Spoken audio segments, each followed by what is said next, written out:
हे कसं लिहून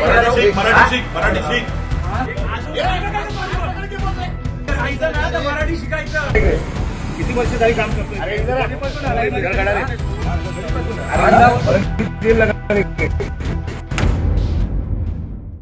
ऐसा बर्ताव आपके साथ भी हो सकता है। आपको कान पकड़कर माफ़ी मांगने के लिए मजबूर किया जा सकता है, कॉलर पकड़कर घसीटा जा सकता है और एक के बाद एक कई थप्पड़ रसीद किए जा सकते हैं। लेकिन आपको इस खातिरदारी के लिए तभी क्वालिफाई माना जाएगा जब आप महाराष्ट्र जाएं और मराठी भाषा ना बोलकर कोई और भाषा बोलना चुनें, क्योंकि यहाँ की एक राजनीतिक पार्टी है महाराष्ट्र नवनिर्माण सेना नाम की, जो एक बार फिर अपनी राजनीति को चमकाने के लिए भाषाई मुद्दे को टूल की तरह इस्तेमाल करने लगी है। मराठी भाषा ना बोलने पर इस पार्टी के कार्यकर्ता आपको कभी भी और कहीं भी पीट सकते हैं।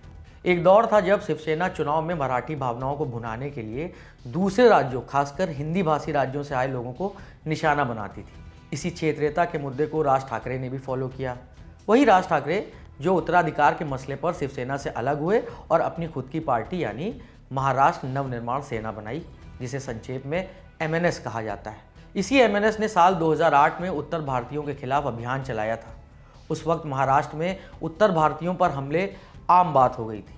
पिछले विधानसभा चुनाव के वक्त ऐसा लगा कि ये मुद्दा अब ठंडे बस्ते में चला गया है, लेकिन ऐसा होता अब दिख नहीं रहा, क्योंकि BMC के चुनाव के ठीक पहले राज ठाकरे ने फिर से मराठी अस्मिता का कार्ड चल लिया है। इंडियन एक्सप्रेस की इस रिपोर्ट पर नजर डालिए। इसमें छपा है कि 30 मार्च को राज ठाकरे ने मुंबई के शिवाजी पार्क में अपनी पार्टी के कार्यकर्ताओं को संबोधित करते हुए कहा था कि अगर कोई मराठी बोलने से इनकार करता है तो उसे थप्पड़ मारने से ना चूकें। राज ठाकरे की इस हिंसक अपील का असर 31 मार्च को ही सामने आ गया। इस दिन मुंबई के पवे इलाके की एक हाउसिंग सोसाइटी के एक सिक्योरिटी गार्ड को MNS के कार्यकर्ताओं ने इसलिए पीट दिया क्योंकि उसने मराठी में बात करने से इनकार कर दिया था। इंडियन एक्सप्रेस ने इस मामले में दर्ज FIR का हवाला देते हुए लिखा है कि बिहार के दरभंगा के रहने वाले भवानी प्रसाद झा पवई की इस हाउसिंग सोसाइटी में बतौर सुरक्षा गार्ड तैनात है। 31 मार्च की रात एक ग्रोसरी डिलीवरी कंपनी का डिलीवरी एजेंट, जिसका नाम अंजिक्य बताया जा रहा है, वो सामान की डिलीवरी देने सोसाइटी में पहुंचा। FIR के मुताबिक सिक्योरिटी गार्ड भवानी प्रसाद झा ने अंजिक्य से हिंदी में ये पूछ लिया कि सामान किस फ्लैट में डिलीवर होना है। अंजिक्य ने नंबर बताया और गार्ड ने रजिस्टर में एंट्री कर ली। ये एक नॉर्मल रूटीन है। आपको भी मालूम होगा कि अधिकतर हाउसिंग सोसाइटी में डिलीवरी एजेंट से ऐसी जानकारी मांगी जाती है, लेकिन हिंदी में ये जानकारी पूछना डिलीवरी एजेंट अंजिक्य को पसंद नहीं आया। पार्सल डिलीवरी करने के बाद अंजिक्य ने सिक्योरिटी गार्ड को गालियां बकनी शुरू कर दी। जब गार्ड ने इस बात का विरोध किया तो अंजिक्य ने उससे मराठी में बात करने का दबाव डाला, लेकिन गार्ड ने उसकी बात अनसुनी कर दी और गार्ड से यह कह दिया कि मराठी तेल लेने गई, तुम लोग गाली क्यों दे रहे हो। इस पर डिलीवरी एजेंट ने सिक्योरिटी गार्ड को धमकाया और वहां से चला गया। लेकिन मामला यहां खत्म नहीं हुआ था। कुछ देर बाद अंजिक्य कुछ लोगों के साथ वापस सोसाइटी में पहुंचा, जिनमें से एक ने खुद को MNS पार्टी का कार्यकर्ता बताया। राजनीतिक पहचान बताने के बाद उन लोगों ने सिक्योरिटी गार्ड को भद्दी भद्दी गालियां दी और थप्पड़ों की बरसात कर दी। आपकी जानकारी के लिए यह भी बताना जरूरी है कि मुंबई पुलिस ने इस मामले में 4 लोगों के खिलाफ केस दर्ज कर लिया है। आपको याद दिला दें कि पिछले हफ्ते भी मुंबई में भाषा को लेकर MNS कार्यकर्ताओं की गुंडागर्दी का मामला सामने आया था। यहां D-Mart के 2 कर्मचारियों को MNS के कार्यकर्ताओं ने इसलिए पीट दिया था क्योंकि उन्होंने एक ग्राहक से मराठी में बात नहीं की थी। वायरल वीडियो में MNS नेता संदेश देसाई भी कार्यकर्ताओं के साथ नजर आए थे। सुनिए वो अब क्या कह रहे हैं इस मामले पर। देखिए, ये जो महाराष्ट्र की भाषा हमारी मराठी मातृभाषा है, मुंबई की भाषा मराठी है।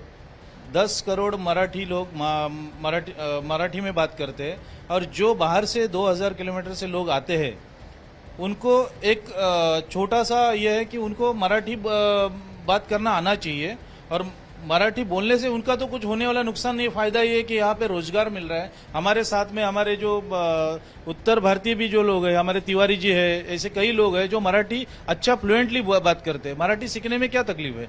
अब आपको बताते हैं कि राज ठाकरे की पार्टी जिस लाइन पर आगे बढ़ रही है उस पर शिवसेना का क्या कहना है। लोकसभा चुनाव से पहले हिंदुत्व वाली भाषा कर रहे थे, विधानसभा चुनाव में भी हिंदुत्व की भाषा ही की, अब अचानक मराठी माणूस की भाषा की है। लेकिन मराठी माणूस की जो संगठना भारतीय जनता पार्टी ने शिवसेना को जो तोड़ दिया है, तो अगर आप देखिए तो राज ठाकरे जी की राजनीति जो है वो भारतीय जनता पार्टी को समर्थन देने वाली है। मराठी माणूस हमेशा शिवसेना के साथ रहा। आप उनको ही तोड़ना चाहते हैं और तोड़ने वाले भारतीय जनता पार्टी। तो जो बीजेपी के साथ रहेगा वो मराठी मानुस का दुश्मन रहेगा। संजय राउत कह रहे हैं कि राज ठाकरे अचानक मराठी मानुस की भाषा बोलने लगे हैं। आपको याद दिला दें कि ये उसी शिवसेना के नेता हैं जो भाषा और क्षेत्र के मुद्दे को लेकर उत्तर भारतीयों के खिलाफ आग उगलती थी। बीबीसी की एक रिपोर्ट के मुताबिक साल 2008 में शिवसेना के मुख्य पद सामना में बिहार से आए लोगों के लिए गोबर का कीड़ा शब्द इस्तेमाल किया गया था। फिलहाल राजनीति के जानकारों का ये मानना है कि विधानसभा चुनावों में राज ठाकरे की पार्टी का खाता नहीं खुला था और अब बीएमसी के चुनाव के पहले राज ठाकरे भाषा और क्षेत्र के मुद्दे पर अपनी राजनीतिक जमीन तलाश रहे हैं। इस मामले पर आपका क्या कहना है? आप कमेंट बॉक्स में अपनी राय हमें साझा कर सकते हैं। कैमरा संभाल रहे हैं रमन, मैं हूं नीरज और आप देखते रहिए दी लल्लन टॉप।